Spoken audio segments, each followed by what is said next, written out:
And if we found that someone violated it, we would take action against them. I guess you're here because of the strike? We had a deal, Mayor. You told me this town would be the perfect place for one of our fulfillment centers. Jeff Bezos is freaking out after South Park roasted him as the creep he really is.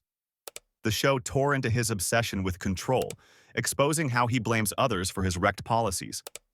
All this while Amazon spirals through union fights, worker crackdowns, and a crisis he can't hide.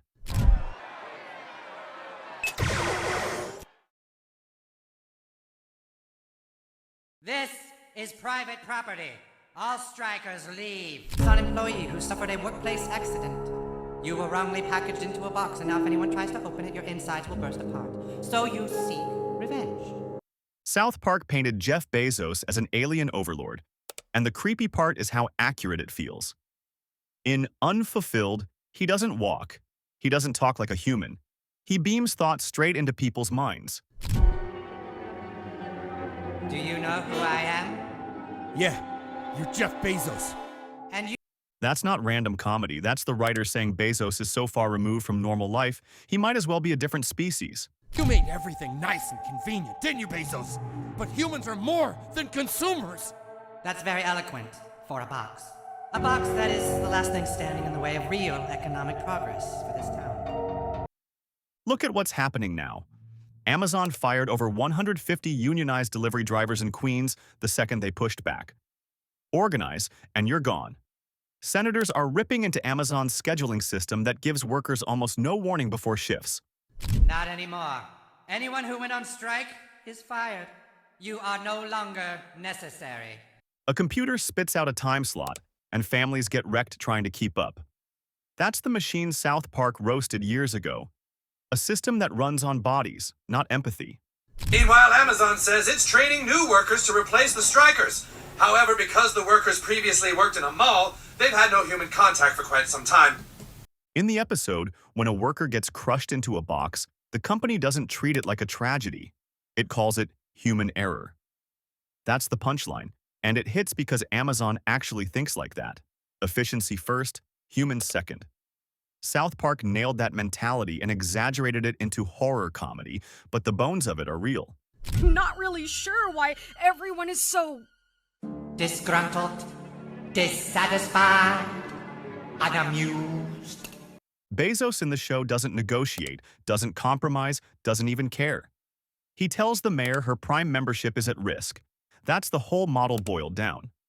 The customer always comes first, even if workers collapse in the process. The writers flipped the corporate motto into a cartoon threat, and it landed because that's how the company behaves. Creepy, cold, untouchable. South Park turned that into a roast so sharp it still stings. Would you like to know why Amazon is so successful? Because the customer is all that matters. Now orders are going unfulfilled all over the state of Colorado. That makes us look very bad. It makes... Then comes Josh's accident. A worker literally gets crushed into a box, and Amazon's response? Human error. Not a malfunction, not a safety oversight, but human error. Josh ends up permanently trapped in a cardboard box, his organs compacted, and he can't get out without dying. Socialist ideas will never work, Box. I'm going to put an end to you. Not today, you won't. Against... It's mine, I got it. But here's the kicker. Instead of becoming a broken victim, Josh transforms into this Marx-quoting revolutionary who starts dropping truth bombs about class struggle and worker exploitation. There actually was this guy at my job. I guess he was like some older guy, and I guess he hated Amazon so bad that he killed himself. Like literally at the job. Literally. Meanwhile, the kids are trying to participate in a bike parade, ordering decorations and costumes online like typical consumers. But when the workers go on strike, suddenly nobody's getting their packages. The whole town descends into chaos because people literally don't know how to function without Amazon deliveries. South Park nails this dependency perfectly, showing how we've all become addicted to instant gratification. Damn you! You made everything nice and convenient, didn't you, Bezos? But humans are more than consumers. That's very eloquent for a box. A box that is the last thing standing in the way of real economic progress for this town. When the mayor tries to explain the workers' demands, Bezos doesn't care about human suffering. He only cares that orders are going unfulfilled. The man literally threatens to revoke the mayor's Prime membership as punishment. Hello, children. Uncle Jeff has a surprise for you. Who wants a special present for the bike parade?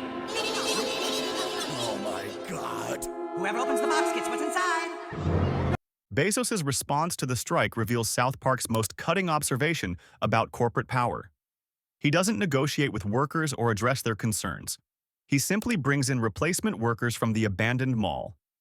The show brilliantly connects Amazon's rise to the death of traditional retail, showing these zombie-like mall employees who've been left behind by the shift to online shopping. You can call it the fulfillment center. Like, who are we fulfilling? Like, because I don't feel fulfilled at all. So that's a great question, Amazon. Huh? If you're watching this, Amazon, or Jeff Bezos, whoever you are, how is this? Before we dive deeper into this corporate takedown, I need to mention something that'll blow your mind about South Park's research process. These writers don't just make stuff up. They study their targets with surgical precision, and what they discovered about Amazon's internal operations would make Bezos himself uncomfortable.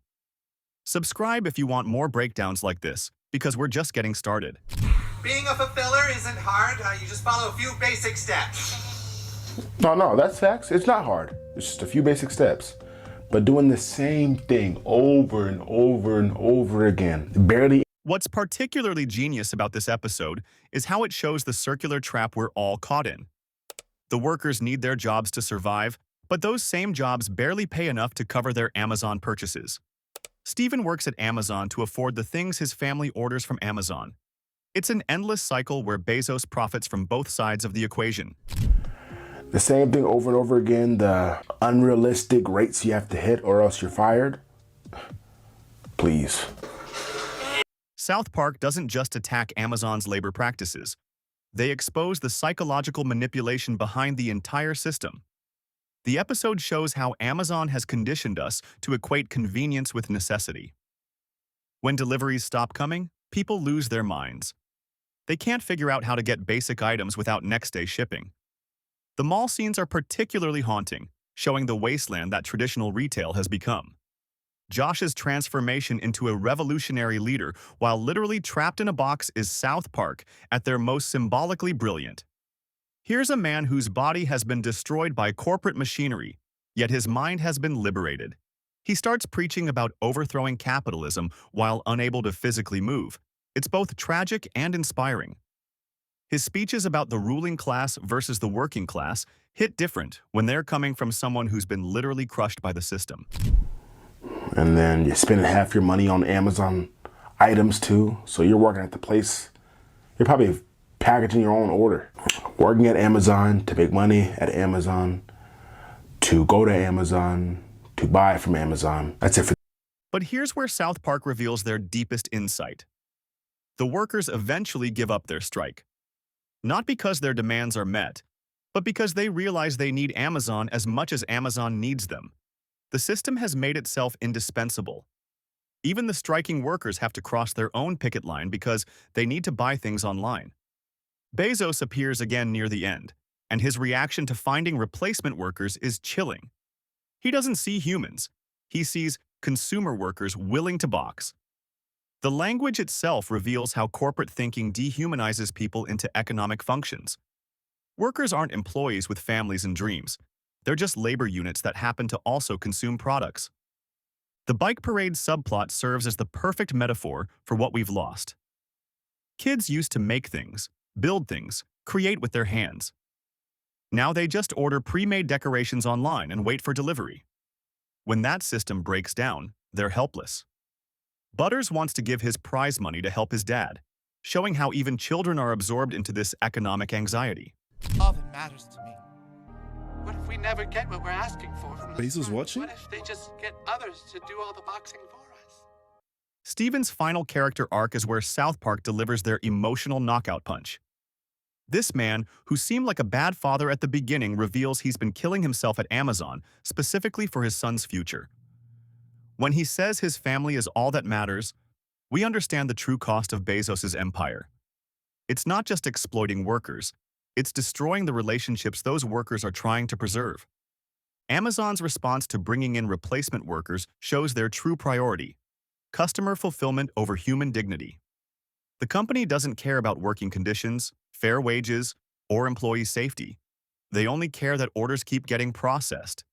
Bezos literally says, "The customer is all that matters," while workers are getting crushed by machinery. Amazon is literally 10 hours, so you pretty much wake up, go to work for 10 hours, come back home. What makes this episode prophetic is how accurately it predicted our current relationship with Amazon. We've become even more dependent on online shopping since this aired, especially after recent global events. South Park saw where this was heading: a world where a single company controls so much of our daily commerce that we can't function without it. The final confrontation between strikers and customers reveals South Park's ultimate point about class warfare. The people fighting each other, workers wanting dignity and customers wanting convenience, should be on the same side against the system exploiting them both. But Bezos has successfully divided them by making each group blame the other, instead of questioning why one man's wealth depends on everyone else's desperation. Oh my God, it's just so funny because I'm just like relating to it. This episode doesn't just roast Jeff Bezos, it exposes how his entire business model depends on breaking the human spirit just enough that people accept exploitation as normal. Workers get paid just enough to survive but not enough to thrive. Customers get convenience but lose their connection to how things are actually made and who suffers to make them. South Park's portrayal of Bezos as this alien overlord isn't random. It reflects how disconnected billionaire tech bros have become from human experience. When you have that much wealth and power, other people's pain becomes abstract data points rather than real suffering. The episode suggests Bezos has transcended normal human empathy, viewing worker deaths as mere operational hiccups. Jeff Bezos? The founder and CEO of Amazon? Yeah, we helped him find workers to work during the strike. So he found our orders and had them sent to us. Well, can he find my packages too? No, they said the workers are still on strike. They don't know when our orders... Alexa, can I have my stuff shipped from a different... No, that is a bad dog, Banjo. Bad dog. What happened after this episode aired tells you everything about its accuracy. Amazon didn't laugh it off or ignore it. They actually started damage control campaigns about worker conditions and warehouse safety. When a cartoon makes you defensive enough to launch PR initiatives, you know they hit a nerve. South Park didn't just destroy Jeff Bezos in this episode. They revealed the uncomfortable truth about how his empire is built on our collective willingness to prioritize convenience over conscience. And judging by Amazon's stock price, most of us are still choosing convenience. Subscribe to our channel for more South Park Unseen content in our next video.